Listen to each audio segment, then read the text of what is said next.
Chào mừng các bạn đến với channel của Hi Lily. Nếu đây là lần đầu tiên mà các bạn đến với video của mình thì mình chủ yếu là chia sẻ những bí quyết để các bạn có thể nuôi dưỡng một cuộc sống ý nghĩa hơn cho bản thân, gia đình và cộng đồng. Cho dù bạn là ai, quá khứ của bạn ra sao thì chỉ cần bạn có nghị lực, có niềm tin mãnh liệt vào bản thân thì bạn chắc chắn sẽ thành công thôi. Cảm ơn các bạn đã dành thời gian để giúp mình là người bạn đồng hành cho các bạn trên con đường dẫn đến thành công đó nha. Hôm nay mình sẽ chia sẻ với các bạn bí quyết mà mình đã có được từ bấy lâu nay để có thể quản lý thời gian một cách hiệu quả nhất có thể. Nhờ vào bí quyết này mà mình đã tốt nghiệp bằng cử nhân đại học trong vòng 3 năm thay vì 4 năm. Tiết kiệm rất là nhiều tiền và công sức của bản thân và gia đình. Trong lúc đó mình cũng làm việc bán thời gian khoảng 20 tiếng một tuần và đồng thành lập một hội sinh viên Việt Nam ở trường đại học mình theo học nữa. Nhưng mà không phải vì vậy mà mình sao nhãng việc học, mình vẫn đủ điểm để có thể vào học thạc sĩ ngay sau khi tốt nghiệp bằng đại học cử nhân và có việc làm ngay từ lúc học kỳ cuối đại học. Nào tụi mình cùng bắt đầu nha!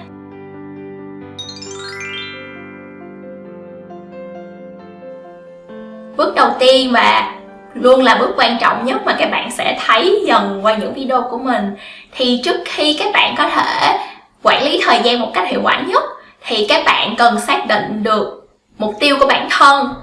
Ví dụ nha, trong vòng 5 năm nữa, 10 năm nữa, 20 năm nữa, vân vân năm nữa và rất nhiều năm nữa, các bạn muốn trở thành một người như thế nào? Mình nói như vậy là tại vì quản lý thời gian hiệu quả suy cho cùng là các bạn biết ưu tiên những công việc mình cần làm trong một khoảng thời gian nhất định.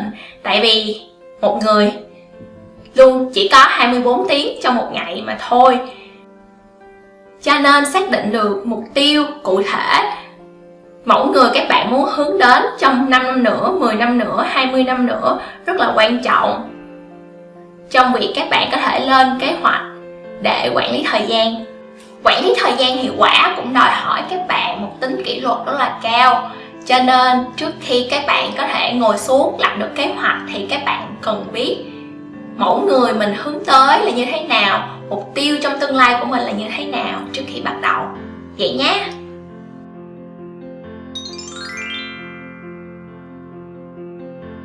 Bước thứ hai là các bạn sẽ phải xây dựng cho mình một hệ thống quản lý thời gian hiệu quả. Đây là hệ thống quản lý thời gian cụ thể của mình.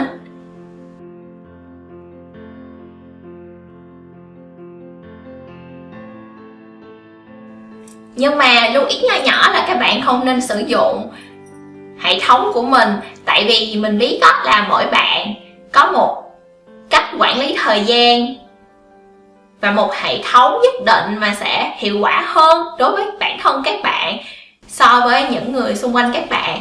Mình nói như vậy là tại vì mình đã thử qua rất là nhiều hệ thống quản lý thời gian khác nhau và bạn mình xung quanh mình cũng vậy. Nhưng mà không có một cái hệ thống nào mà có thể giúp ích được cho tất cả mọi người hết. Lấy ví dụ cụ thể nha, ví dụ đó một bạn thích mỹ thuật thì việc các bạn vẽ ra cái hệ thống quản lý thời gian của bạn sẽ giúp ích hơn cho các bạn so với một bạn thiên nhiều về ngôn từ. Thì bạn đó nên viết ra cái hệ thống quản lý thời gian của các bạn. Cho nên ví dụ của mình sẽ là nền tảng để các bạn có thể tự lập ra một cái hệ thống của riêng bản thân mình nha.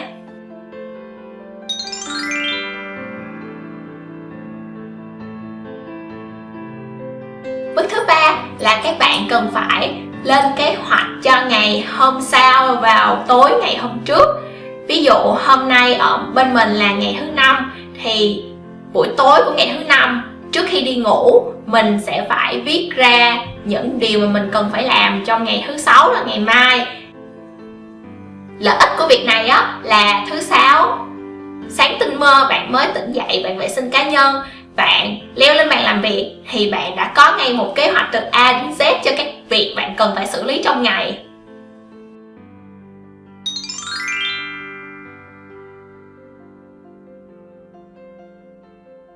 Bước cuối cùng là các bạn cần nắm vững những nguyên tắc về quản lý thời gian trước khi bạn tự xây dựng nên hệ thống của mình nha.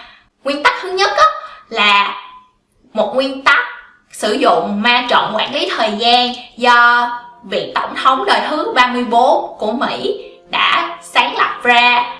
Hồi ông vẫn còn làm việc trong quân đội thì ông rất là băn khoăn về việc nhiệm vụ nào ông nên làm trước, nhiệm vụ nào ông nên làm sau để có thể mang lại hiệu quả công việc cao nhất cho bản thân ông. Sau bao nhiêu năm ngồi cắn bút thì cuối cùng ông cũng đã sáng lập ra được một hệ thống mà bây giờ con cháu tụi mình đã được hưởng thụ nè. Đây là hệ thống của ông. Ma trận quản lý thời gian gồm 4 phần chính. Phần đầu tiên là những việc vừa khẩn cấp vừa quan trọng, ví dụ như những dự án mà các bạn có thời hạn chót đang dí sắp mặt đó. Hoặc như là ngày mai các bạn có kiểm tra môn sinh học thì việc ôn bài cho kỳ thi sinh học ngày mai sẽ được xếp vào phần này. Khi lên kế hoạch quản lý thời gian, bạn nên dành ưu tiên cho những việc được xếp vào phần này, tức là những việc vừa quan trọng vừa khẩn cấp. Phần thứ hai là dành cho những việc quan trọng nhưng không khẩn cấp. Thường thì bản thân mình xếp những việc liên quan đến gia đình, bạn bè thân thiết, sở thích cá nhân, theo đuổi những cơ hội mà mình nghĩ sẽ giúp ích cho sự nghiệp của mình, vân vân và rất nhiều vân vân vào mục này.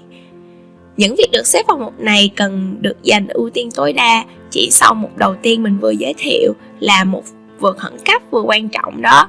Lấy lý do cụ thể nha, mỗi ngày mình đều sắp xếp gọi điện cho ba mẹ và em trai mình vì mình biết họ muốn đảm bảo là mình ở nước ngoài một mình mạnh khỏe và bình an, và việc đó cần được ưu tiên trong ngày dù không khẩn cấp.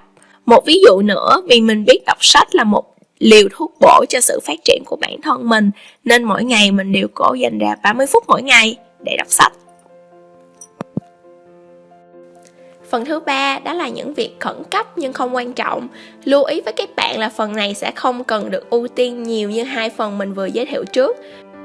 Thường thì việc này các bạn nên áp dụng tối đa công nghệ để làm giúp bạn. Ví dụ nha, dành cho các bạn có thẻ tín dụng thì mỗi tháng thay vì các bạn phải đến ngân hàng trả tiền thì các bạn nên sắp xếp việc trả tiền tự động. Tức là ngân hàng sẽ tự động rút tiền từ tài khoản của bạn. Tất nhiên là các bạn phải làm giấy ủy quyền cho họ để làm điều đó. Nếu họ rút ra số tiền nhiều hơn số tiền mà bạn ủy quyền cho họ mỗi tháng thì bạn có quyền kiện.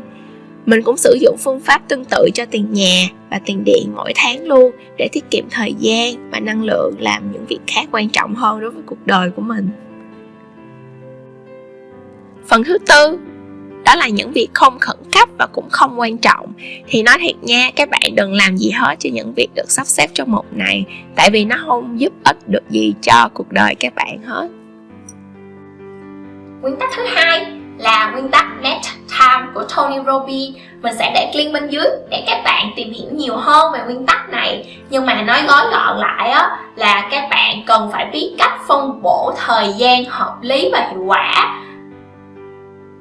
giữa hai công việc các bạn đang làm với nhau. Ví dụ nha, lúc mà mình đang nấu cơm thì mình cố gắng nghe thêm nhiều cái podcast, nhiều cái YouTube channel, nhiều cái videos mà mình nghĩ sẽ giúp cho sự phát triển của bản thân mình. Một cái ví dụ khác nữa là ví dụ như lúc mà các bạn đang tập thể dục, các bạn bật một YouTube channel của YouTuber mà các bạn thích lên vì các bạn nghĩ là họ sẽ giúp rất là nhiều cho cuộc sống của các bạn, cho sự phát triển của các bạn trong tương lai sắp tới. Lợi ích của việc này là các bạn không những có thể tập thể dục giúp cho cơ thể cường tráng và khỏe mạnh mà tinh thần, trí tuệ của các bạn cũng được dồi dào lên. Nguyên tắc cuối cùng và cũng là nguyên tắc cực kỳ quan trọng là các bạn cần phải có một cuốn sổ ghi chép tất cả những việc các bạn cần phải làm. Không phải là trong ngày mà những việc các bạn cần phải làm luôn á.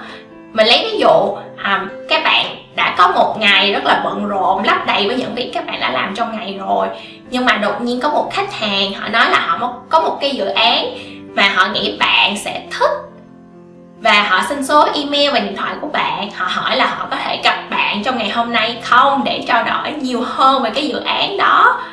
Thì việc mà bạn cần làm lúc này không phải là nói vâng, bạn có thể giúp họ được, bạn có thể gặp họ để trao đổi công việc được trong ngày hôm nay và trì hoãn tất cả những dự định mà các bạn cần phải làm trong ngày. Trong trường hợp này á, thì mình gợi ý là các bạn nên có một cuốn sổ, và các bạn dùng cuốn sổ này xuyên suốt từ đầu đến cuối, ghi lại việc mà các bạn cần phải email và gọi điện để sắp xếp một cuộc gặp gỡ với khách hàng đó vào một ngày khác trong tương lai.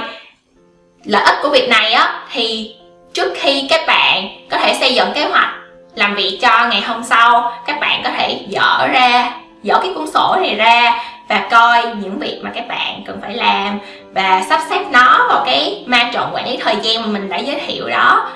Như vậy thì dự định của các bạn trong ngày hôm nay không những không bị trì hoãn, mà các bạn vẫn có thể nắm bắt những cơ hội mà sẽ giúp rất là nhiều cho sự phát triển của bản thân trong tương lai. Trong trường hợp này á, thì bạn có thể nói với vị khách hàng đó là bạn rất là muốn trao đổi với họ nhiều hơn nữa về cái dự án mà họ đang có trong đầu, nhưng mà hôm nay bạn bận rồi, cho nên bạn hứa là trong vòng 1 tuần tới bạn sẽ email hoặc là gọi điện với vị khách hàng đó để coi bạn có thể sắp xếp được một cuộc gặp gỡ để trao đổi nhiều hơn hay không. Các bạn không cần phải sợ là cái hành động đó sẽ khiến cho vị khách hàng phiền lòng hay là gì hết. Mặt khác, họ sẽ có rất là nhiều thiện cảm về sự chuyên nghiệp của bạn, về việc bạn biết quản lý thời gian hiệu quả, về việc bạn nói không khi cần thiết. Hy vọng những chia sẻ về việc quản lý thời gian hiệu quả của mình vừa rồi sẽ giúp ích cho các bạn nhiều nha. Đừng quên để lại bình luận phía dưới và nhấn đăng ký kênh, tại vì mình sẽ quay lại với nhiều video hữu ích hơn nữa vào mỗi thứ 6 hàng tuần. Cảm ơn các bạn đã dành thời gian để lắng nghe những chia sẻ của mình. Tạm biệt các bạn!